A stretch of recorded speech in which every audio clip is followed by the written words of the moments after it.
Welcome everyone, and thank you for joining us today for our webinar titled Understanding Physiological Mechanisms of Opioid Addiction, Advancements in CNS and Respiratory Endpoint Measurement. This is Liam Sanyo from Inside Scientific, and I'm very pleased to be your host for today's event.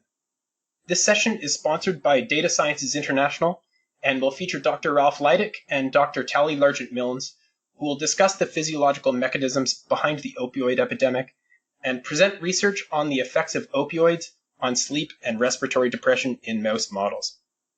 Dr. Leidick, professor of psychology and anesthesiology at the University of Tennessee, Knoxville, will provide some background on the opioid epidemic, discuss suitable mouse strains for respiratory depression studies, and present research highlighting the systemic and neurological effects of opioids on breathing and sleep in rodent models. Following Dr. Lerczak, assistant professor of pharmacology at the University of Arizona, will discuss respiratory control in the central nervous system and present research looking at how cannabinoids modulate opioid-induced respiratory depression and antinociception. And without further ado, I'm pleased to welcome Dr. Ralph Leidick. Ralph, thank you for being with us today. Good morning. Thank you, Liam. I'm pleased to be here this morning and speak to you about some of our preclinical studies that seek a better understanding of the brain mechanisms that modulate breathing and how these also likely alter chemical neurotransmission in the brain. So what I'd like to do is start by talking about our overarching hypothesis, which is that the prefrontal cortex, which contains no respiratory neurons, contributes to opioid-induced depression of sleep and breathing. So this image shows the sagittal view of a rodent brain with the citation beneath, and the red circle indicates the prefrontal cortex. The colored areas indicate the distribution and concentration of opioid receptors. And the image makes the point that the prefrontal cortex does indeed contain opiate receptors. A second line of evidence leading us to our interest in the prefrontal cortex are longstanding data indicating that dysfunction of the prefrontal cortex plays a particularly important role in the addiction process. And finally, there are both clinical and preclinical studies showing that the prefrontal cortex does indeed modulate breathing. There are two additional factors that, of course, most people know about that stimulate our interest in this topic. One is the tragedy of the national drug overdose death rate. And this slide from the CDC illustrates the most recent data that I could locate. And it emphasizes that about 70% of these deaths are due to opioid overdose in 2017. So this continues unabated, tragically. A second area that stimulates our interest that is less well appreciated is the potential for weaponized use of opiates against civilian populations and our military personnel. This image shows a yellow plume of some agent. It could be viral, it could be radioactive, it could be a weaponized opiate. And we're keenly interested, as is the government, in developing effective countermeasures for a mass casualty event that could be caused by the weaponized use of opiates. One of the problems is our current therapy for this, and I'm thinking of naloxone, is administered to one person at a time. So it would be very difficult strategically to treat a mass casualty event. The ultimate cause of death from opioid intoxication is typically respiratory depression, although opioids are known to alter multiple organ systems, as emphasized in this first review in the New England Journal. Paradoxically, for some people, the opioid buprenorphine is one of the approved medications for treating opiate use disorder. A second study that we came across that stimulated some of our early systemic pharmacology was an association study from clinical cases indicating that patients who were female or obese were at increased risk for bad events due to opioid-induced respiratory depression. So taken together, these studies led us to a preclinical study aiming to determine whether buprenorphine, this drug that's used to treat opioid use disorder, causes weight-dependent and sex-dependent respiratory depression in mice. So I think it's important to begin by saying, why do we choose mice for such studies? And that dates back to 2002 with very exciting and important discovery of the first mapping of the mouse genome. And the enthusiasm for those studies derived from the fact that there was a remarkable similarity between the mouse genome and the human genome, the key point being that this emphasizes the potential relevance of studies using mice for looking at the divide between health and disease in humans. Now, these mice come in many different lines, and this image illustrates our use of 4 different congeneric mouse lines for this study that I'm about to describe. And at the far left, we see the C57 black 6 mouse, which is the wild type control. And at the very bottom, you can see the weights of the males and females of this strain. The next 3 mice, you can see by the phenotype, are all obese. And the 2 at the far right are due to spontaneous mutations in the genes that produce the satiety hormone, the hormone that tells us we've had enough to eat normally, either in the receptor, which is for the leptin, or in the leptin itself. The mouse that is most like human obesity, which is usually due to caloric hyperalimentation or ingesting more food than the calories one expends, is the DIO mice, so the diet-induced obesity mice. So we began with these 4 mice to ask, could these provide insights perhaps relevant to these issues in human? To do this, we use whole body plethysmography, and the breathing traces at the bottom show why we must have this instrumentation. They breathe too rapidly to possibly count by hand. The mice are also free to move around in these chambers, and breathing is measured by changes in pressure that occur during each inspiration and expiration. There are many other measures that one can obtain from this plethysmography. You'll notice that these plethysmography chambers are sitting on receivers, and these receivers make it possible to record electrophysiologic events from implanted electrodes in the cortex, so we can measure EEG, and implanted electrodes in the neck muscles from which we can measure electromyograms. So these recordings also make it possible to measure states of consciousness objectively while measuring breathing. So let me turn now and show you just a portion of the results from the study in which we administered this opiate buprenorphine and looked at changes in respiratory variability. These dots indicate variability in breathing. So if we look on the abscissa, we're plotting minute ventilation, that's frequency of breathing times tidal volume, or how much air is inspired and moved per unit time, per gram body weight. And the left column shows the control condition, that is systemic administration of saline. And the male mice are illustrated by blue, the female are illustrated by the red dots. And the point of the frame A is you see a normal distribution of breathing across the course of the experiment, which is the line of identity, and during breath-to-breath changes, which are shown by the horizontal lines. Looking below, compared to, again, a genetically similar mouse, the DIO mouse, the obese mouse caused by the high-fat diet, we see a compression or a loss of respiratory variability. Now, if we look in the drug condition, the buprenorphine condition, we see buprenorphine depresses the respiratory variability of the normal weight B6 male and female mice, and we see sex differences by the different distributions of the red and blue dots. Going down to frame D, we see in the diet-induced obesity mice an extreme compression of respiratory variability.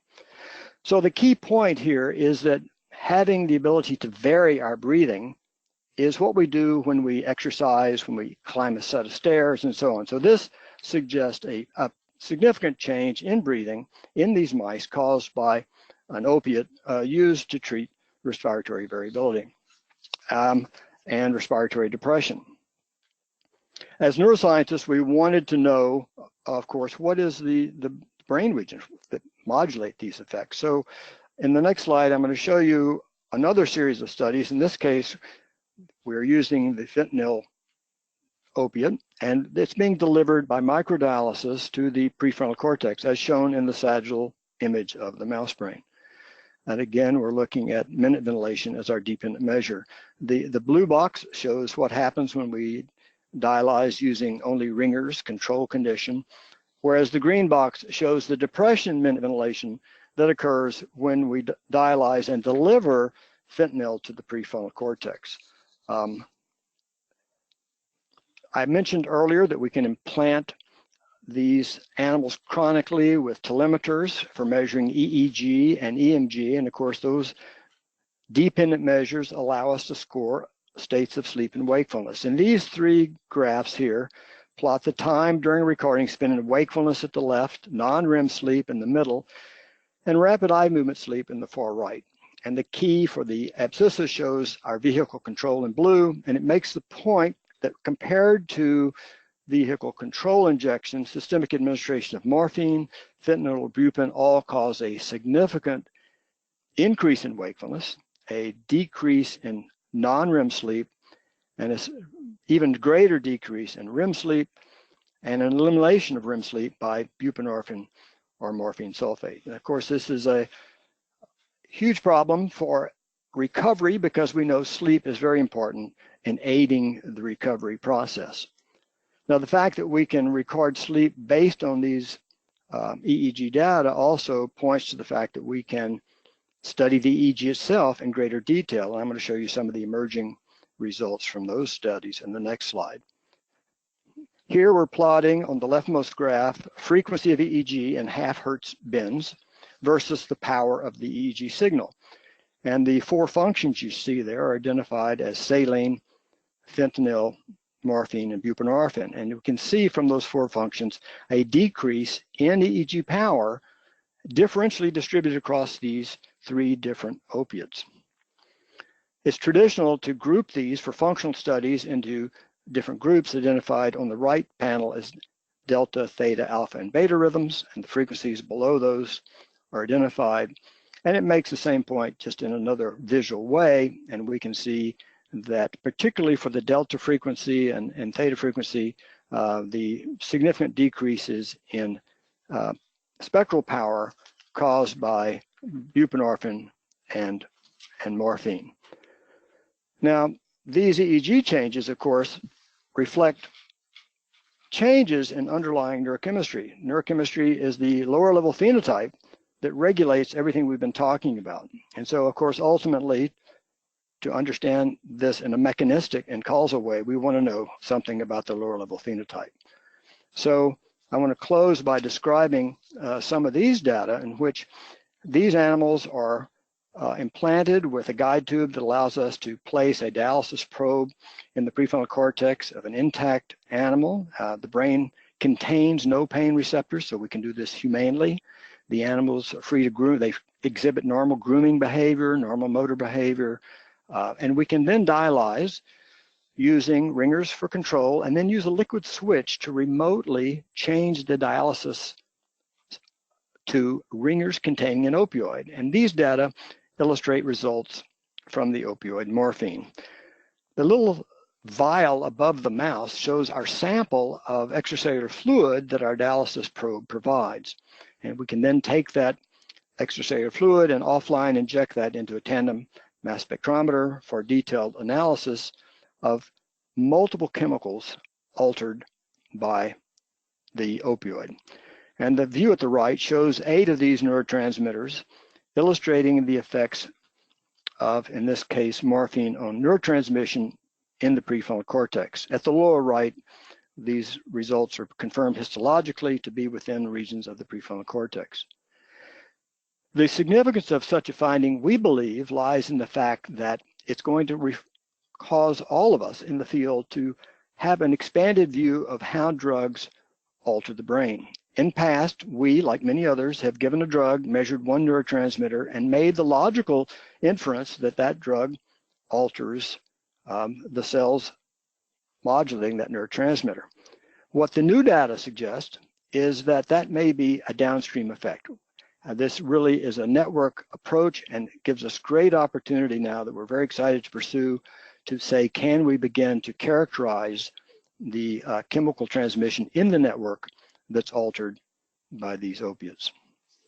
With that, I would like to thank our many collaborators and colleagues at Oak Ridge National Laboratory, Lawrence Berkeley National Lab, Health Science Center at the University of Texas, the PLA General Hospital 301 in Beijing, and our students and colleagues at the University of Tennessee, Knoxville. And this work, I want to say, has been supported by generous grants from the Heart, Lung, and Blood Institute of the NIH and the University of Tennessee. Thank you very much. All right, thanks so much, Ralph, for your insights. Moving on, I'm pleased to welcome Dr. Talley Lerczak to the line. Talley, thanks for being with us today. Great. Thank you, Liam. So as I get started today, I wanted to give credit where it is due. So most of the work that I will show you today is that of my postdoctoral fellow, Dr. Erica Leek-Dorbusha, my graduate students, Beth Weesey and Aiden Levine. Funding for this project came from the National Institute on Drug Abuse, the Department of Pharmacology, and the University of Arizona. And lastly, I have nothing to disclose. As I begin this story, I would ask that you consider the following. All data will revolve around how opioids induce respiratory depression, cannabinoid regulation of respiration, and interactions between the two systems. As Dr. Lerczak stated, it is no secret that the United States is in the middle of an opioid crisis of epidemic proportions. Use of both prescription and illicit opioid drugs has skyrocketed since the late 90s. This has been coupled to the use of opioids for pain. The opioid epidemic affects all races, socioeconomic statuses, sexes, and ages, with the latter exemplified by these statistics from the state of Arizona, which parallel the national averages. Overall, this equates to nearly 130 deaths daily, with almost 400,000 lives claimed since 1999. And most of these deaths can be attributed to respiratory depression. Therefore, if opioids cause respiratory depression, the questions become, how does this happen and can we prevent it? Respiration is controlled by rhythmic generating neurons throughout the brainstem and prepontine areas. The pre-Botzinger complex, or pre-Botzi, shown here in red, controls inspiration, whereas expiration and chemosensitivity, that is sensitivity to oxygen and carbon dioxide levels, is regulated by the retrotrapezoid and parafacial respiratory groups. Opioids are known to hyperpolarize pre-Botzinger rhythm-generating neurons, leading to respiratory depression, which reduces tidal volume and at higher doses respiration rate. Subsequently, chemosensitivity is lost. So how do we alleviate the opioid epidemic to save lives while still managing the growing population of pain patients in the US? Before we even get at those questions, the first thing we wanted to do in the lab was to determine whether or not we could recapitulate findings in our mouse model. So here, using whole body plethysmography, we've administered an acute dose of morphine, IP, and allowed the animals to remain in the chambers with room air or during a 5% CO2 challenge. And what I'm showing you in these three graphs are the respiratory rate, so frequency, the tidal volume as a measure of inspiration, and minute ventilation as a measure of expiration. And we see that at this dose of morphine, which is 2 times the effective dose for 50% of our subjects for antinociception, we have significant respiratory depression. So yes, we can use our mouse model and morphine in this setting to examine interactions between the cannabinoid system in respiration, as well as opioid and cannabinoid interactions during respiration.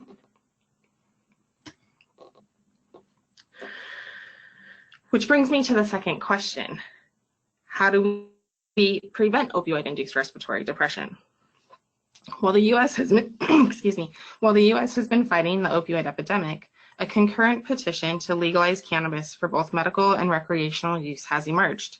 Approximately 22 million people in the U.S. use cannabis in some capacity annually, and safety has become a key concern. While chronic cannabis use at high doses has several adverse events associated, including cardiovascular events, respiratory depression, and death, it is important to note that the lethal dose of delta-9 THC, the primary component in cannabis, is in excess of 1,000 times the psychotropic effect, as shown here on the right. In contrast, the safety index for opioids, as exemplified by methadone and heroin, is, well, poor. As Paracelsus states, the dose makes the poison. So that led to the question, can we use cannabinoids or compounds that act in the cannabis or cannabinoid receptor system as a solution to the opioid epidemic? Specifically, we asked whether or not targeting the cannabinoid receptors, abbreviated as CB, in the central respiratory groups would attenuate morphine-depressed respiration without impairing the antinociceptive effects of opioids. Physiologically, we have an endogenous cannabinoid system comprised of ligands such as anandamide and 2-AG, which act at receptors known as CB1, shown here in green, that are traditionally expressed at high levels in the central nervous system and lower levels in the periphery, as well as the CB2 receptors, shown here in purple, with high expression in peripheral immune cells and some expression in central nervous system cell types. So we have 3 specific aims to test our hypothesis, and I would like to just focus on this first specific aim and looking at what happens with these 2 systems, the opioid and the cannabinoid systems, during respiratory challenges. The first question we asked was whether or not the phytocannabinoids, or plant-derived cannabinoid ligands, suppress respiration on their own, as well as have interactions with morphine during sampling. So what you're looking at here on the left are data for respiration rate using delta-9 THC. Here what we see is that at 2 different doses of delta-9 THC alone, in both control or room air conditions, as well as with a 5% CO2 challenge on top of room air, that delta-9 THC does not suppress respiratory rate. Similar effects are seen in tidal volume as well as minute ventilation. In contrast, we see that when given with morphine, the morphine effects dominate. And so when somebody is misusing or abusing both cannabis and opioids, you would expect the opioid effect to dominate. The other compound that we wanted to look at was cannabidiol. So cannabidiol is the second highest concentration component in cannabis. And when we looked at administration of cannabidiol, again, these are all systemic administrations, we see that alone, cannabidiol had no effects on respiration rate, tidal volume, or minute ventilation. But in contrast to delta-9 THC, we saw some rescue of the morphine effect when cannabidiol was administered with morphine at lower doses and then at higher doses. During the CO2 challenge, we saw that CBD was able to reverse the lower dose morphine-induced respiratory depression, suggesting that the multiple components within cannabis may have differential effects on opioid-induced respiratory depression. The next question we asked was whether or not synthetic agonists, which we have a number of for this cannabinoid receptor 1 and 2, would have the same effects as these phytocannabinoids. And so the data on the left are the exact same data that I've just shown you for delta-9 THC. And I leave it there for comparison with the synthetic cannabinoid WIN 55212-2. In this case, when we administered the WIN compound on its own, we saw that there was significant suppression of respiration rate, as well as tidal volume and minute ventilation, and that co-administration of the WIN compound with morphine actually exacerbated morphine-induced respiratory depression, suggesting that the synthetic agonists work in a different way than the phyto-derived cannabinoids to impact opioid-induced respiratory depression. So I'd like to point out that these are mixed, both of these compounds, delta-9 THC and the WIN compound, are mixed CB1 and CB2 receptor agonists. So the question became, is this due to one or the other receptor subtypes? To answer this question, we used selective CB1 or CB2 agonists administered systemically. So these compounds are blood-brain barrier penetrant and can get into the CNS parenchyma. And the first data I'd like to share with you are those using the selective CB1 agonist AM365. This is a gift from the Macrianis lab at Northeastern University. And what we see is that systemic administration of this brain penetrant CB1 agonist significantly induced respiratory depression on its own, but did not exacerbate morphine-induced respiratory depression, similar to THC. So there was no exacerbation, and then the induction on its own was similar to the WIN. When we use a selective CB2 agonist, in this case AM2301, again, these are compounds that get into the brain, we saw that AM2301 as a selective CB2 agonist did not suppress respiration on its own, and importantly, it prevented morphine-induced respiratory depression when given with morphine, suggesting that systemic activation of CB2 is a viable strategy to mitigate opioid-induced respiratory depression. Next, we asked whether or not we needed receptors in this periphery or the central nervous system for this effect, since both of those compounds were systemically active. To address this gap in knowledge, we used peripherally selective CB1 or CB2 agonists. Here I'm showing you data using PRNM1, a gift from the Spiegelman lab at UCLA, which is a selective CB1 agonist that does not cross the blood-brain barrier, administered IP.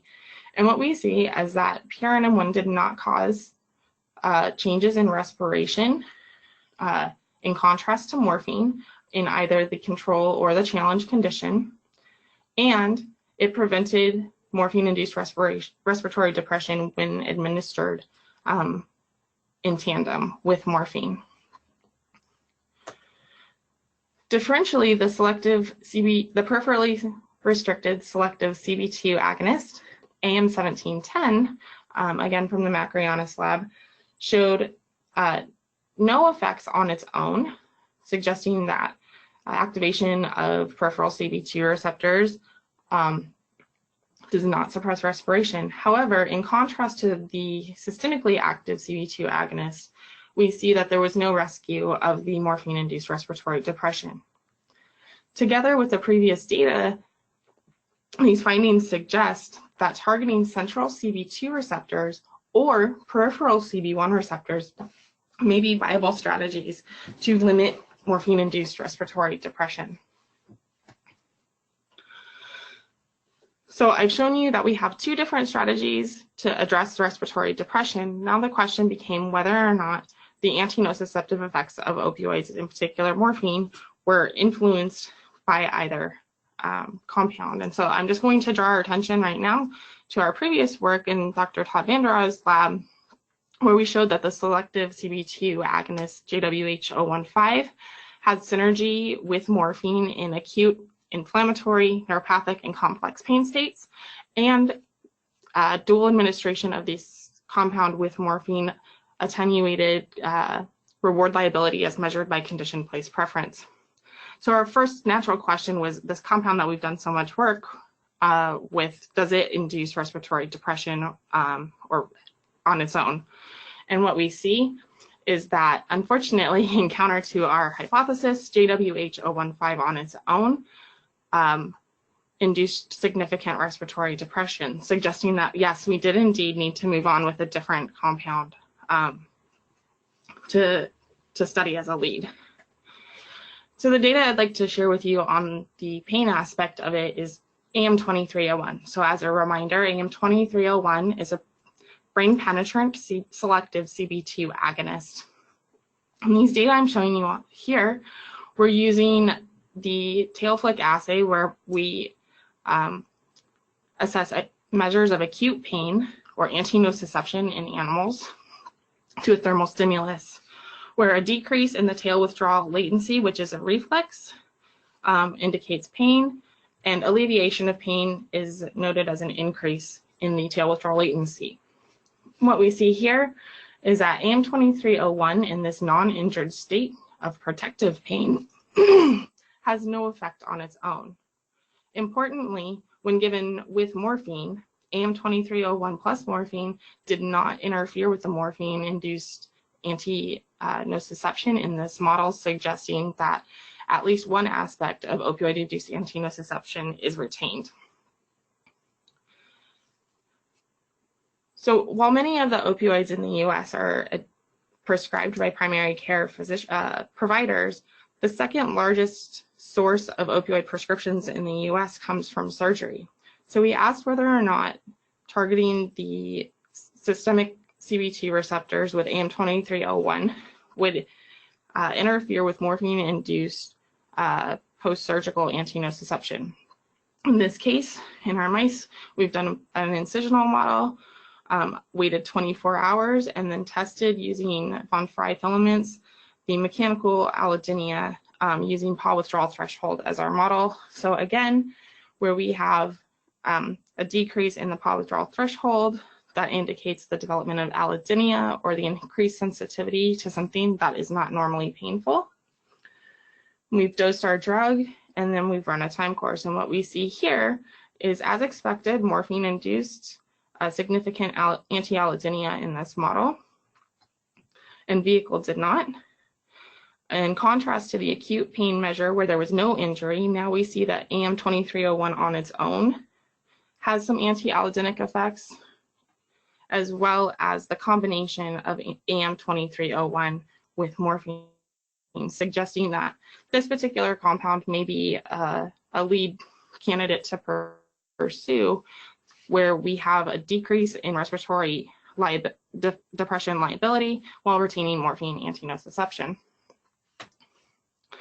So I've shown you so far that targeting the CB receptors does attenuate morphine-induced respiration, morphine-depressed respiration, and retains the anti-nociceptive effects, at least with CB2 targeting, which makes me circle back to the question of how do these two receptor systems interact? And so I wanted to just touch a little bit on our ongoing work where we're exploring this third aim of whether or not these receptors are co-expressed in central and inspiratory centers. So early work from the 1990s showed in the rat pre-Botzinger complex that the mu receptors were expressed, but that CB1 receptors were not, using both antibody-based technologies of IHC as well as in situ hybridization for RNA. And what we found using the mouse, so here we're taking a 0.5 millimeter punch bilaterally from naive pre-Botzinger complex of ICR mice, and then we used antibodies selected for the mu opioid receptor, the CB1 and CB2 receptor, to probe by Western blot for protein expression.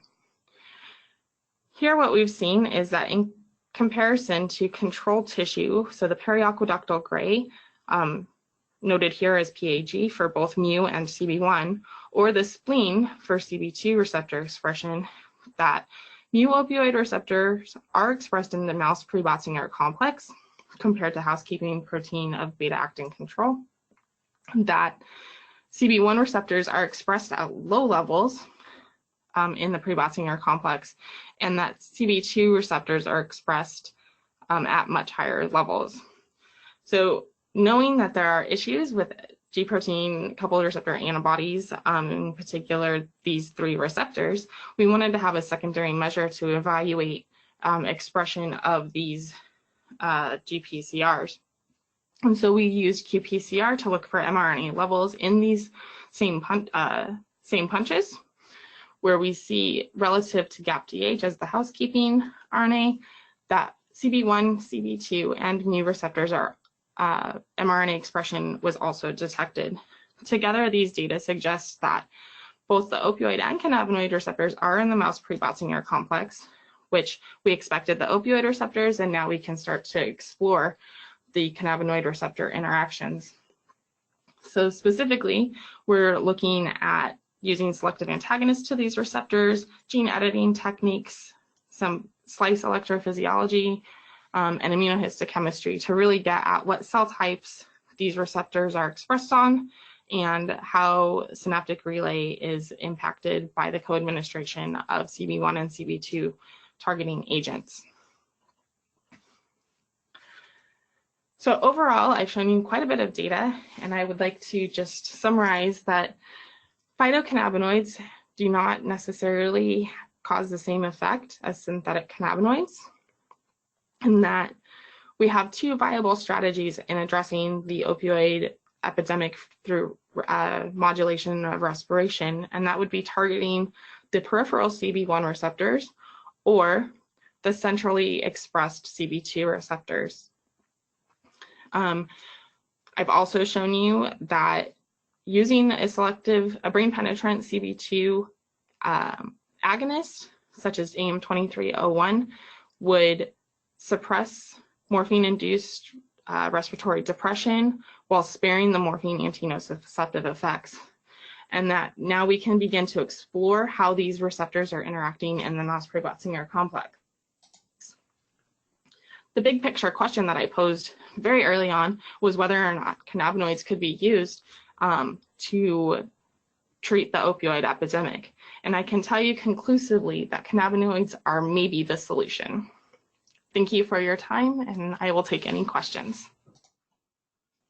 Fantastic. Thanks so much, Talley, for sharing your research with us today. And with that, we're going to move right on to the Q&A session. So there's a first question for you, Ralph. Regarding the result you showed on morphine altering 8 neurotransmitters, why did you choose those particular neurotransmitters? Those neurotransmitters were chosen because they represent the majority of small molecule neurotransmitters that have been shown to modulate states of sleep and wakefulness and also to alter breathing. There are admittedly many more that we can pursue, and we hope to have the opportunity to do that going forward. Perfect. Thanks, Ralph. And Talley, there's actually a similar question for you. You showed data from CB1 and CB2. And so why did you choose to target CB2? So that's a great question. So we have chosen so far to stick with targeting the CB2 receptor, given that it has a low psychotropic liability. Now with some of these data that we have just presented, the idea of targeting peripherally, the peripheral CB1 receptors only has become an intriguing possibility. But CB1 receptors typically carry a large psychotropic liability, and so in attempts to address the addiction potential, we plan to stick with CB2. Okay, excellent. And Talley, another question for you. Would you expect differences based on sex or age given your results? That's a really good question, Liam. And the short answer is I would expect it, but we haven't looked at it at all. And so we know that for many drugs of abuse, the susceptibility to adverse events is much higher in females, and so we would expect that in this model as well. As far as the age, I don't know how much data is really out there on that, and so it'd be really interesting to follow up looking at the age, the effective age on respiratory depression and cannabinoid interactions with opioids. Perfect. Yeah, that's really interesting. Ralph, you mentioned a bit about greater susceptibility in female and obese patients. Do you have anything to add on to what Talley said? There are indeed well-documented sex-specific differences in nociception, as well as unwanted side effects from many of these anti-nociceptive compounds. And the study that we cite in that 2018 paper, I should again reemphasize, it's an association study, very interesting closed claims case analysis, and we don't really have any underlying understanding of the mechanisms causing these associations. But that's an important question for the future. Okay, perfect. Yeah, here's another question. So the news emphasizes that most opioid overdose deaths are caused by fentanyl. Ralph, you showed some data on fentanyl and respiratory, depression, and sleep, but have you also measured the effects of fentanyl on brain neurotransmitters?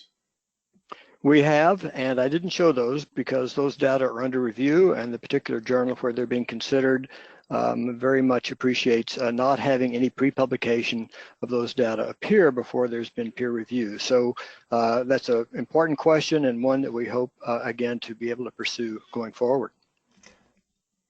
Okay, perfect. And speaking of fentanyl, question for you, Talley. Given the doses you used for morphine, what would you expect with higher doses, or if you used more potent opioids like fentanyl?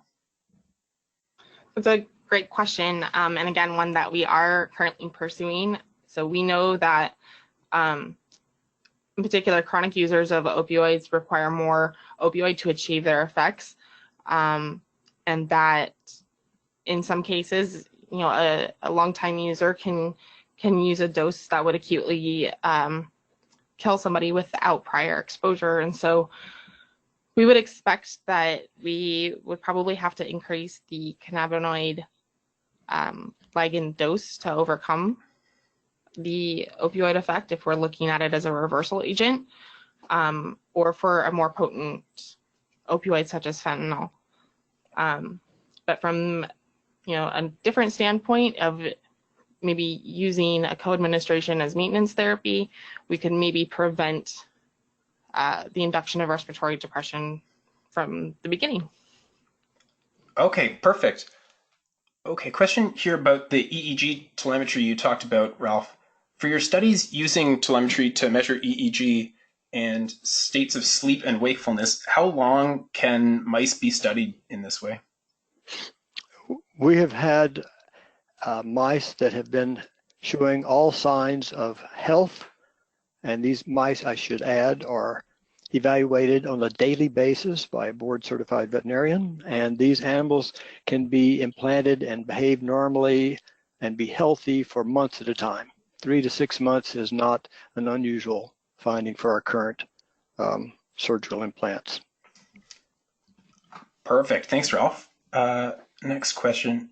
Okay, one for you, Talley. Given that opioids decrease metabolic rate, how do you consider this with respect to your findings with respiratory depression and pain? That is a good question, and I don't necessarily have an answer. I'm going to somewhat refer to Ralph's data that he presented. And so there's definitely a clear change in sleep patterns as well as metabolic rate, and we know that opioids do affect different organ systems, including cardiovascular, and the neural control of cardiovascular as well as breathing. And so we would expect that there are some confounds in the pain assays. From the historical standpoint, we don't see any major changes in the behaving animals between the control and the opioid exposed. And so maybe in a more chronic setting, we would expect something a little bit different. But for these acute studies, we don't see any major impact on the metabolic rate.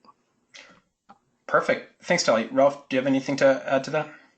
I think Talley gave a very complete answer. We do know that things like temperature and amount of hydrogen ions consumed in the diet has profound effects on breathing. And these effects, rather than a confound, I think of them more as a sort of metadata, unless that's your area of interest and it's your main data. But certainly Talley's right. We know they are there, and a person requires a lot of expensive equipment if you're going to pursue these sort of metabolic effects. We don't have that equipment, but it's a very important question. Perfect. Thanks, Ralph. Here, another question for Talley. So you presented data for respiratory frequency for the effects of cannabinoids and opioids together. Did you measure tidal volume or ventilation, and did they change? Yeah, so another good question. So the data I presented for consistency between slides, I stuck with the frequency of respiration or respiratory rate. We have data that also show the same or similar responses for tidal volume and minute ventilation.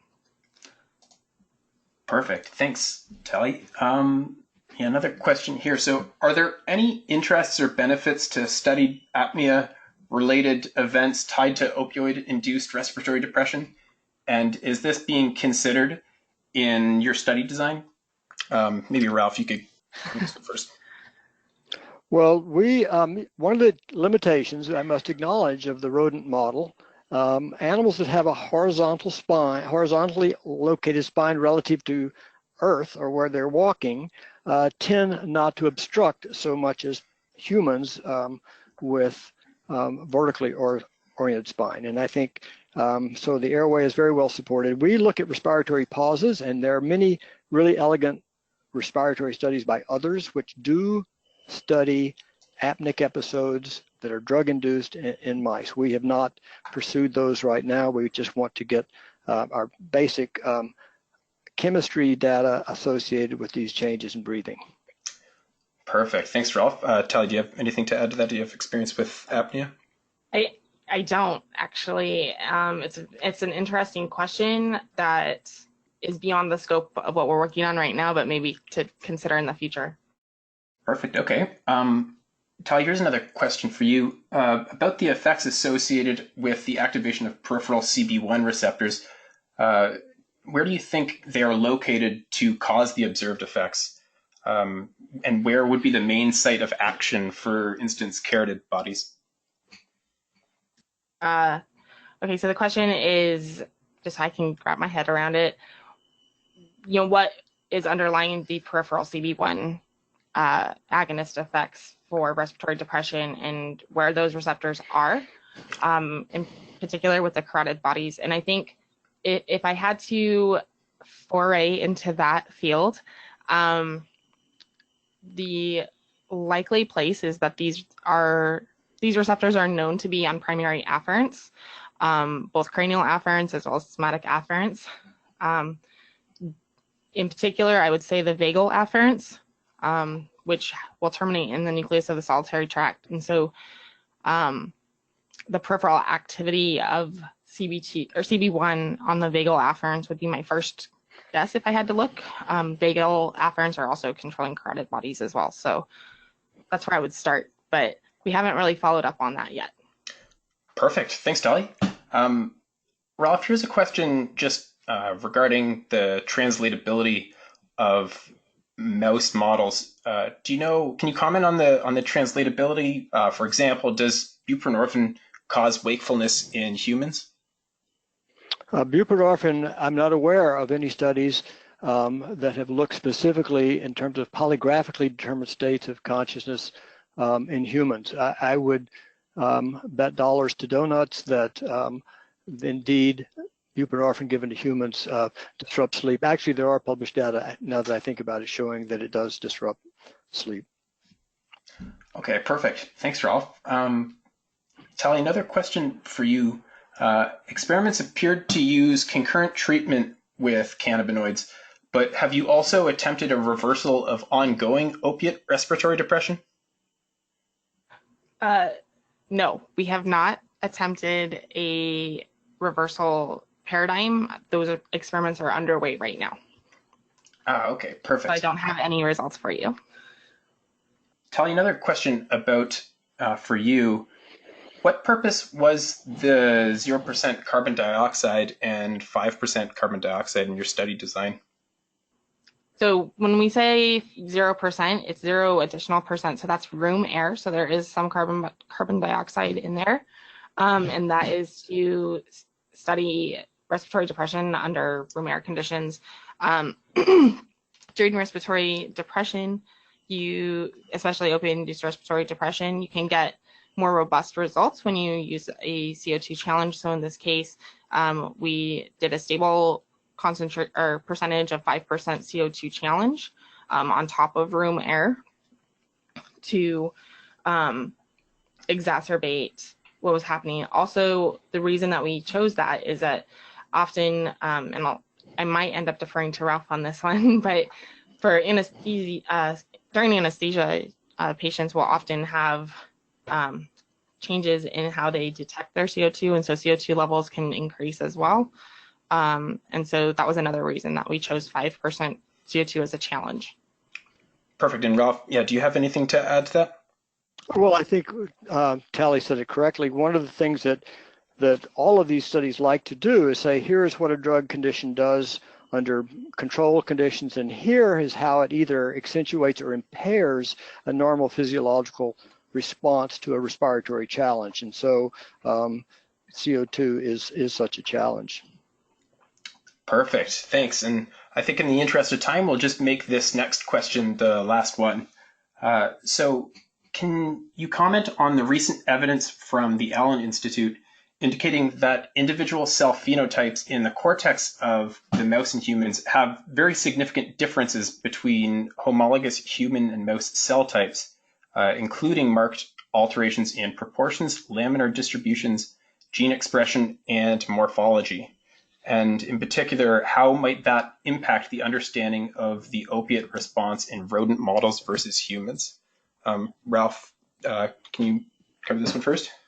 Yeah, I appreciate the person who submitted these data making this point, and absolutely there are similarities and differences, and one of the things we like to remind ourselves as well as our students is the quotation by the great statistician Box, who said that all models are wrong, but some are useful. And I think the rodent model is definitely useful. We can do things in rodents that we cannot ethically do in humans. But these cautionary notes regarding the data from the Allen Institute are well taken, and it's going to be very exciting to see how this plays out with regard to functional as well as anatomical measures.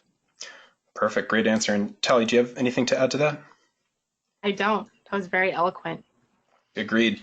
Well, great. Thanks so much, Ralph and Talley, for all the fantastic information, both in your presentations as well as the Q&A session. Thank you, Liam. Thank you, Liam. And thanks to everyone for taking time out of your day to attend our webinar. And we look forward to having you with us again soon.